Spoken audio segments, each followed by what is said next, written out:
And just in just retrospect, I think that we should really talk about the fact that you're an author, that you're a family of authors actually. So the very first thing I wanted to do is talk about two books that you've written along with your colleague, Judge Andre. Judge Andre. Yes, when he became a judge in 2002, we were actually in Dominica at a function at the Fort Young Hotel for the second Dominican Diaspora in the Development Process Symposium. The president was there, Vernon Shaw, and his wife, Kathy Andre, wonderful woman, as wonderful as my wife is, called and said that the governor of Ontario had called the house to say that Irving had been appointed a judge. That's awesome. And we had done this first book here in City of Eden in 1992. Ms. Christian and I were then engaged, and we went down to Virginia in a U-Haul truck. Irving flew down from Canada, and when we got the first book in our hands, it was like a diamond, you know. It is. Yeah, and you can see our pictures. And then this was done in 2002. So that book was being launched on the day he got word that he was going to be elevated. At that time, he was a private attorney, but before that, he'd been a crown attorney, which is equivalent to being a state's attorney here. Canada is a monarchy, so the crown is still the head, so they say crown attorney. Yeah. But what I want to find out is just what prompted this project, the very first one. Well, let's ask Ms. Christian, because Ms. Christian was essential in kind of putting it together. When Irving would be calling me to say, where are your articles? Because it's a joint effort, a team effort. I would be doing something else. He says, don't let Irving call you again and you haven't done your piece. Yeah. Irving and I had gone to school. He was ahead of me, and we met in the library, and we were also part of a group called Cadre Number One, doing independence, supporting independence, and the Popular Independence Committee led by Rosie Douglas. We were very close to Rosie Douglas, who, as you know, was a civil rights and independence advocate and Pan-Africanist. Later became Prime Minister for too short a time, 8 months. But back then, we thought that we had Lennox County Church who had done the Dominica story, and there needed to be more work by Dominicans. And we decided to call a few Dominicans together, and the response was lukewarm, and we decided to go ahead and do it because you can't wait always for everybody to get the vision. And that's true. We did the first book, and it covered Dominica's history within the past 50 years. So we went back to the war and came up. We talked about society, agriculture, law, the 1970s period, which was very tumultuous, a lot of competing ideas. The independence of Dominica came in 78. Then the second work dealt with all of that, plus Rosie Douglas coming to power and his unfortunate and tragic death 8 months after he got into office. And the whole movement by Dominicans in the diaspora, Dominicans overseas, to organize themselves to help the country. And Ms. Christian will tell you, when we did that, we didn't do it for political reasons. We did it because we wanted to get our scientists together. We did it because we wanted to get our artists together. We did it because we wanted to get our economies together so we could all go back and help Dominica in some way, shape, or form. Unfortunately, we think that that movement has been misconstrued, misunderstood, and hijacked in unfortunate ways, and sometimes divided on the issue of partisan politics, which in a small country is not healthy. We do believe not healthy at all. we need I to stay get away from it. Yeah, we need to get together as a society and really do things with integrity, with a sincere heart, and with a good conscience. Exactly. So just dive into the fact, actually to go further into the fact that there's authors in the family, I would be remiss if I didn't mention the little ones. I saw the interview on Fox featuring your two angels, and I'm just so impressed because a summer project that was maybe a page with one illustration or something like that turned into a book. And not just that, it just drew media coverage on its own. And the school has this book in its library so that the other kids are seeing your kids' leadership.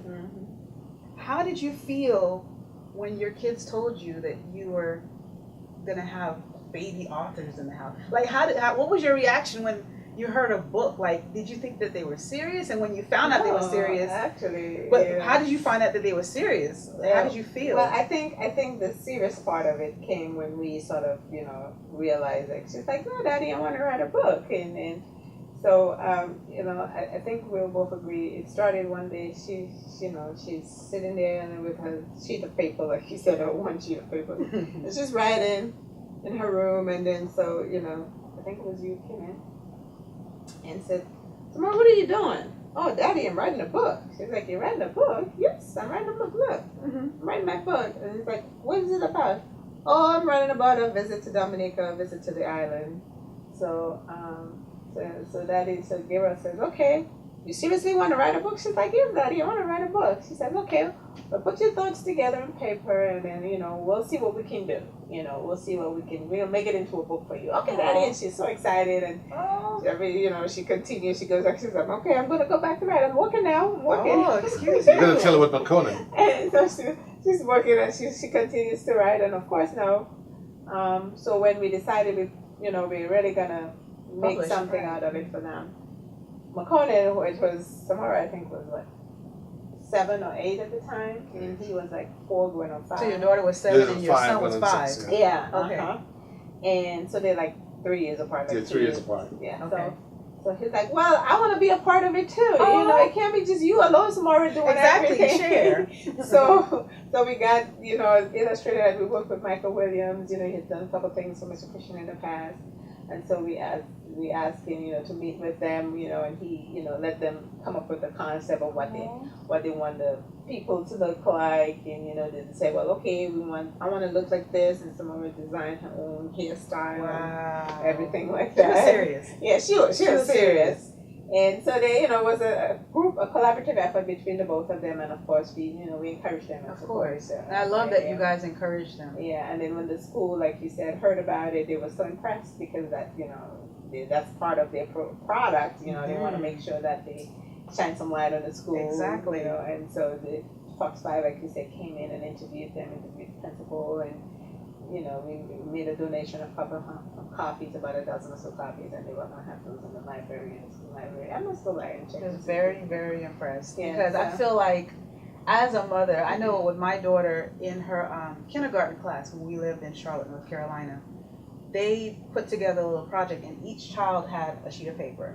So at the top they had their little image, and at the bottom they had the little story about what the image was about. And the kindergarten teacher put everything together and published a book, a hard copy book. So my daughter has it somewhere in storage, and I can just imagine how warm you felt when you see your kids. It was all her idea. It was she came up with a concept, and I was like, hey, why not? Yeah, Samora is a very detailing girl. I was telling Ladana earlier that when they were very little, I would sometimes be writing late at night, and if she cried, I would take her and put on my lap, and while I typed, she'd be on my lap. That's just concept of babysitting. And I'd just be moving it my pays foot like off. this, It paid off. And sometimes she'd wake up and look at the screen and stuff like that. And then later we got from Walmart Jumpstart. 1 carrot, 2 carrots, 3 carrots. So they could work the cursor Before they could even read. Before they could read, Exactly. That's awesome. Yeah. So they always had a lot of books around and a lot of access to the computer. Yes. Well, I just want to really just address the fact that, as I mentioned to you, I see both of you as leaders in the community, and I think that I'm not the only one that sees that. Your children see that, and they're emulating that. So I just want to applaud you for such a great job, and I'm sure we're going to have like a lot of great things coming from them. So I want to just switch topics. Well, it's not really switching topics because I really see the leadership coming out of you guys. So I wanted to talk about one person, and I know Gabriel, Mr. Richards, had like a little bit of a hard time pinpointing on one person that really kind of changed his life. I know you mentioned your family members and the fact that you were a cadet, but I know you used that to decide to get into law. But I want to I want to dig deeper into that. And I want to talk about the person that really, I guess, now changed your life. I mean, we talked about growing up, but now, like, what causes you to continue in that spirit? Well, let me just say this. Mr. Christian talked about the team spirit, and Mr. Christian is very right. I think one is selfish if one doesn't appreciate that. When you get to where I am, there were many people. My teachers at the Rosamond Sigma School, Auntie Floss. My uncles Gabriel Christian and Lemuel Christian. Lemuel Christian, maybe of all my family members outside my immediate family, had the most impact because he raised our father, Wendell Christian. Because when my father's mother died, he was raised by Lemuel Christian, who had a music school and wrote the song to Dominica's national anthem, Isle of Beauty. And we go to his place after church on Sundays if we went to the Anglican church. We're Catholic. We're brought up as Catholic. We go to the Anglican church once a month and we'd sit in his studio and they would argue about politics and science and evolution and different things. And you'd be sitting there and you'd give us Ritz crackers and Cokes or Fanta, right? Right. And then my mother was a very strong woman. She was in the 4-H club. She had a garden. We had animals. My mother was very industrious. She had a sewing machine. She'd make our clothes. She was the manager for the workshop for the blind, taking care of the blind people, having to make arts and crafts. So I grew up in a household that was very industrious. So I give credit to my mother, Albert, and my father, Wendell. And my brothers and sisters were, exemplary. So I was always trying to emulate them.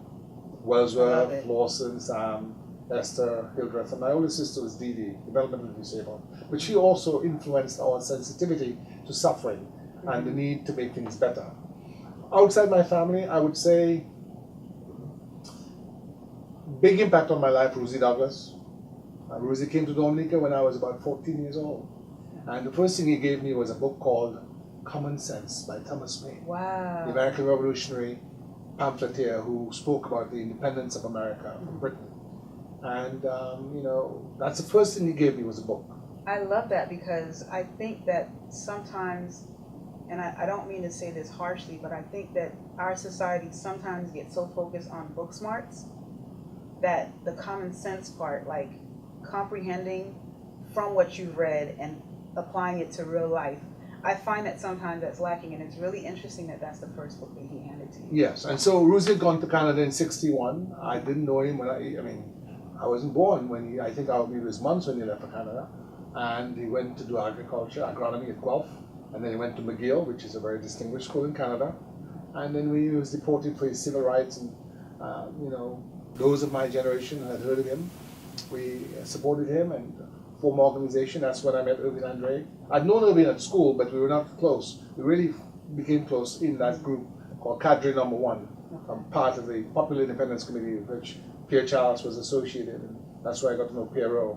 And Rosie was about education, getting scholarships to places like Cuba and other places, because in those days one Dominican would get an island scholarship, one. Wow. And you had elementary education, secondary education, but unless you were wealthy or you had family in England or Canada or USA to send for you, it was very difficult to get into university. And there were other people who got into university as well, but then you had to pay for it. Of course. So it was expensive. So, a few people here and there. And so his emphasis on higher education access was very important. And his support for social justice and political independence was something we associated with. And it colored my life. And I would say I'd give him the credit in that regard. Okay. Can you tell me more about the Cadet Corps? Well, so the Cadet Corps started at the grammar school in 1910. Miss Christian is laughing because she was not there in 1910. She wasn't born yet. Neither was I. My brother was the first cadet, Dr. Gabriel Christian. He passed away though in 1990. He had one daughter, Trudy. He was married to Alicia Christian. And he was a cadet at the St. Mary's Academy from 66 to 70 with people like Franklin Coffey and Eddie Charles. Later became a U.S. Army General, actually. Wow. And so I got to tell you the story because it's a fascinating story. So he was a scholarship winner. He came second in the country, in the island, in the common entrance exam. So he used to have money. The government would give people in those days money if you were a scholarship winner. Right. And he had a little grip, and he was the most sort of wealthy of all of us. Nobody had a stipend. He had a stipend from the government. Wow. So he would pay me to polish his shoes. And in 2004, 5, something like that, Reginald Vigilant called me and told me, it was the Iraq War. There's a Dominican general, either in Afghanistan or wherever, and he's coming here to meet Secretary of Defense Rumsfeld. And he'd like me to meet with him. So he went to dinner. I think it may have been at Carrabba's. And when I met him, I said, my name's Gabriel Christian. He said, Gabriel Christian. when I was at school, SMA as a cadet, and my very good friend was a guy called Gabriel Christian. What is he to you? I said, that's my oldest brother. Small world. He said, really? You know, where is he? I'd like to talk with him. I said, I'm sorry to tell you, sir. He died on June 9th, 1990. Tears came to the general's eyes, Eddie Charles. He's very sad. He says he would sometimes come to pick him up so they could go to the police headquarters to pick up their rifles to go on parade. And there used to be a little boy who used to be polishing his shoes, his boots. Where's that little boy? I said, I'm he. Aww. That's right, that's right. And then, you know, we had a good time and we become close friends. He's living in the Virgin Islands. And but several years earlier, in 2000, with the help of people like Francis Richards, who had been appointed by Rosie Douglas to revive the Cadet Corps, people like Ackroyd Birmingham, David Andrew, officers Raymond and Robin and others, Robinson, we revived the Cadet Corps. And they first came out on the 11th of October as an honor guard to the final farewell for Rosie Douglas. You never got to see them in uniform. Wow. But we donated the equipment for the band in June, on June 12th, 2000. And he was hoping to see them on parade for independence, but he died on October 1st. Wow. So the Cadet Corps had gone into dormancy in 1979, right before that famous hurricane. So when the hurricane came, we had no civil defense, no Cadet Corps. And so the Marines from the United Kingdom, from the United States, the sailors, they had to be working out there a lot of times on their own. When Erica came, the Cadet Corps was there, and they were able to help Dominica help Very itself. nice, You see? nice. And so that is why it was so important. People didn't understand. A lot of people up to this day don't understand why you need to get young people in things like ROTC, Boy Scouts, Girl Guides, Girl Scouts, Cubs, Brownies, because it molds character. It shapes character. Exactly. It gives you a purpose. It builds team spirit. Discipline is important in any society. If a society is not disciplined, it will not prosper. And so the biggest investment we've made, my wife and I and the law firm, is in supporting the Cadet Corps with uniforms and stretchers and first aid kits, and the band that we bought at Wheaton Music in Silver Spring, at Wheaton Music in Wheaton, and we shipped it down through Caribbean Cargo. I think back in those days, or maybe Liberty Shipping, because I don't think Caribbean Cargo was around yet. But in any event, you know, it really warms our heart that at least we've been able to touch the lives of people younger than us. So when we go to Dominica, you know, people are not saying, well, who is this guy or who is this lady, you know. They know us from the cadet program. Because when we go home, in fact, kids have been with the cadets. We bought boots for them and uniform wear so they can... Looking spiffy. Yeah, try to, you know, be involved with the young people on Dominica. Because a cadet is someone who's disciplined, who's trained in first aid and water safety, fire safety. They work to the fire service to clean the airport and repair and, you know, get the airport They did back. a very good job. You know, too. they're hosing down, you know, and we just want more people in Dominica and overseas to help support the Cadet Corps. Donate monies to uniform wear and equipment. They need to have a couple of vehicles like trucks so they can help. We need to have some John Deere tractors with blades so they can clear roads in the event of a storm. We don't have to wait for the United States or France or England to come out all the time. That's not their job. That's our job. Yeah. And we need to be more self-reliant. And that's why we did the Cadet Corps, to inspire young people to be patriotic, civic-minded, teach them to share what they've got and help the community within which they live, and to be able to make a contribution to the country's development. They will be more loyal to the country, where they have been seasoned at an early age into that service principle. Right. Because if we don't season our people, when we cook the food, it will have no taste. Right. People will leave Dominica, they'll never come back. But through the spirit of the cadet program, we can imbue them with that ardor for patriotic endeavor and for community development, and we can have a better country. I agree.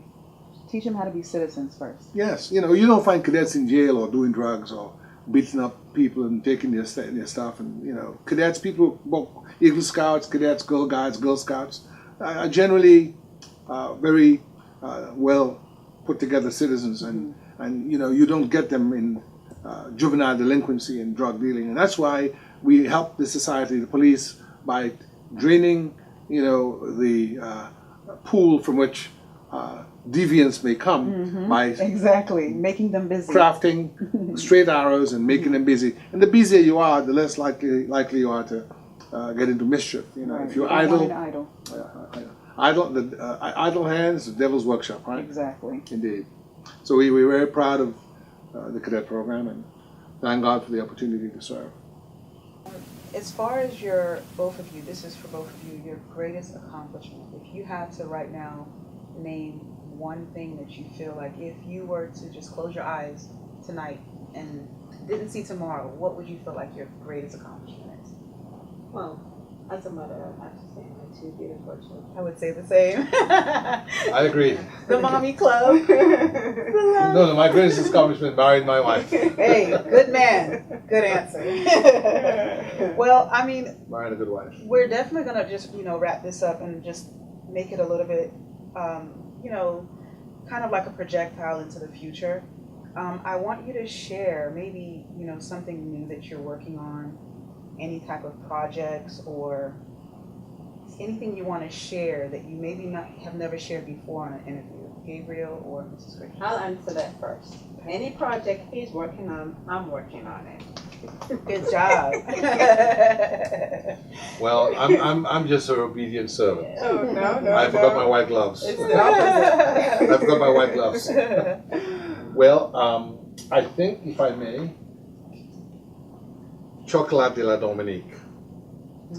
It tastes so good. Samora's middle name is Dominique. Mm-hmm. We live, breathe, think Dominica. Dominica is a country just south of the United States. When we grew up, the United States was an exemplary country to shoot out for. The United States was, I came in, Kennedy was president, and his death stunned the country. And, we were really impressed by Man on the Moon. That came through organization. And the United States focusing on education and application of the scientific method. So when Joan and I came here, we were focused on education, and we still are. We work with the University of Maryland Eastern Shore. We just donated a solar car to them. And here we decided to do what they do in the United States, to work with our people, build a team, and produce something. Instead of just selling the cocoa bean, let's process the cocoa bean to a premium product and sell it on the international market. So with the support of my wife and the other family members and people like Mr. Richards in Dominica, Errol Emanuel, Curtis Tong, and Theodore Williams, and others at Dexia, and all the cocoa farmers like Mr. Stuart Paris and Edison James and the others who sold us cocoa bean, we did this product. Our partner is Eric Reed of Spagendola Chocolates. A fascinating gentleman. His wife Chris is from the Dominican Republic. He's from Panama, and they've got a factory up in Gettysburg. They're maybe the only African Americans to own a premium chocolate factory in this area. And they came to Dominica with us. They love Dominica. And the person who prayed with us was Clifton Lewis, the mighty cocoa team. Sadly, he was swept away by the Rose River. He and his brother perished. But Miss Christian and I had done this before. In 2008. You want to tell her about it? Well, I think, like you were saying, the idea we had was to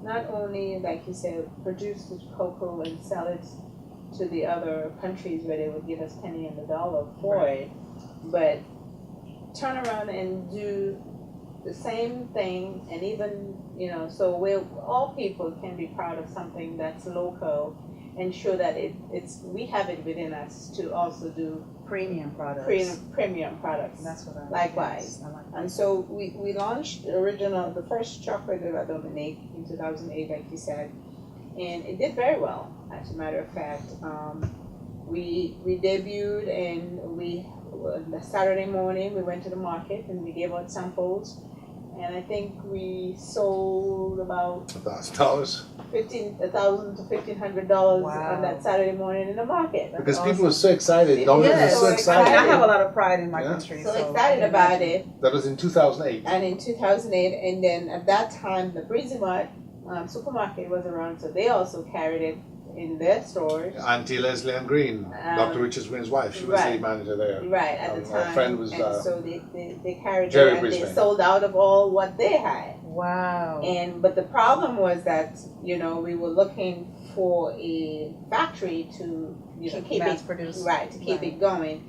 And so the factory we had used at the time went out of business. Oh. So she had moved to Florida. So then, we had to start the process all over. And so in trying to figure out, where we're going to go next with the product, you know, I think there were like 50 other projects that came along in the midst of that. And so we're not going to talk about those for now.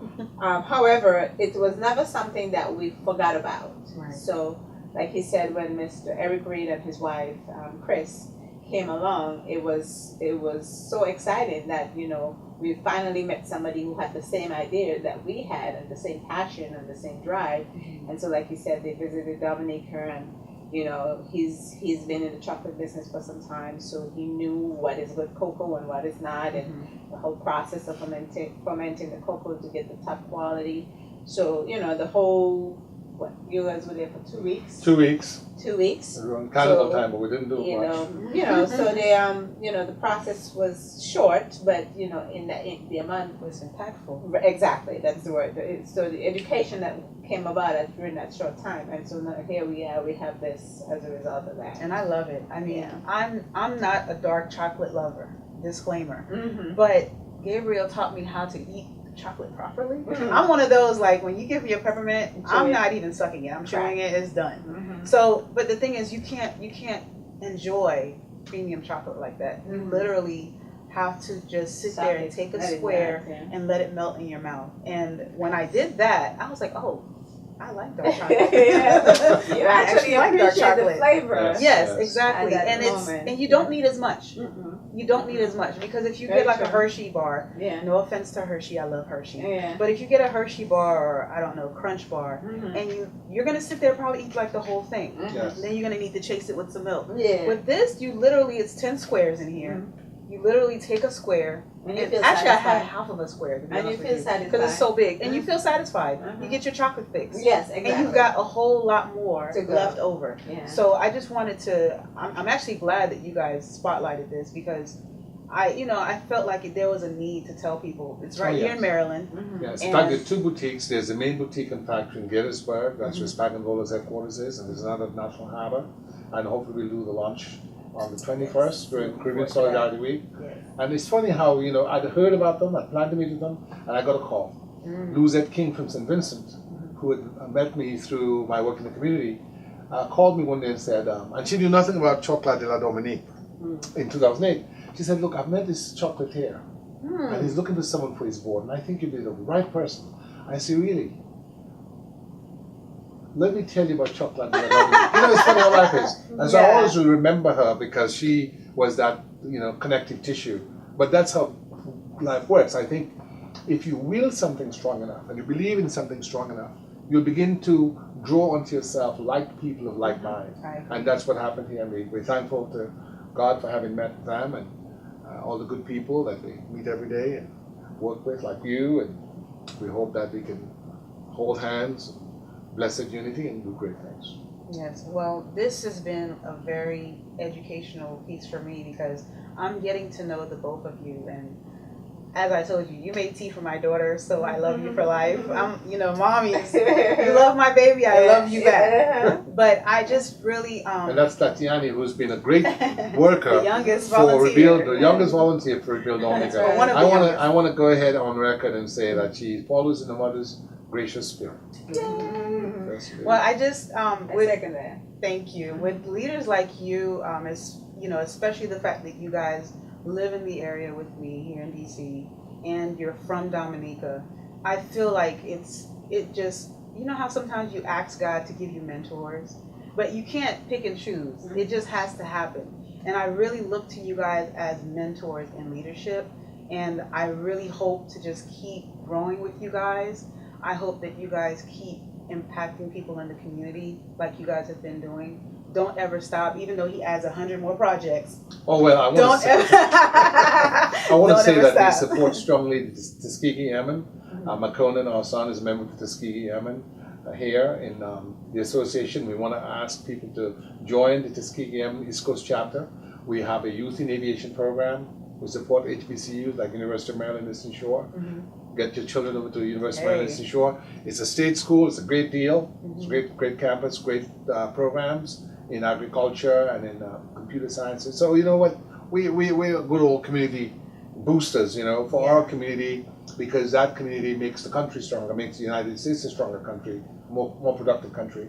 And as Dominicans who are helping the United States be a better country, even in what value we bring to it, we then can help Dominica as well, because many Dominicans are American citizens, Dominicans by birth, American citizens by naturalization, and we want to be able to build strong relationships that can help both countries grow, prosper, so we can have a good America's partnership and then help other places around the world. Okay, well, again, I want to thank you guys for taking the time to do this interview. I hope that everybody watching has learned a little bit more about Dominica, has been inspired by what can come from such a little country. It doesn't matter where you are in life, if you project and if you make those steps towards what you want to do, this is the result.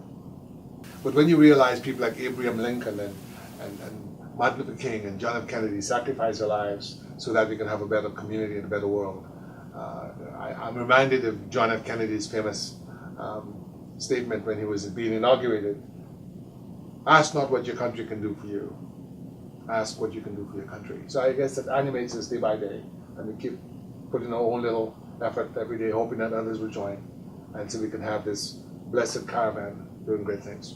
What do you say there, Ms. Christian? Mine would be charity begins at home. Oh yes, I love that. I live by that. Yeah, that's right. Yes. We got to start at home so we can do it on the outside. Exactly. Thank you for helping us do it at home, Ms. Christian. Thank you, Always. Mrs. Christian. You're welcome. Alrighty, well, thank you guys, and hopefully we'll have some revelations for you coming up. I know we've got the Weekend in Solidarity with Dominica. We've got the events lineup. We'll be announcing that soon. Please make sure that you visit rebuilddominica.org for more information.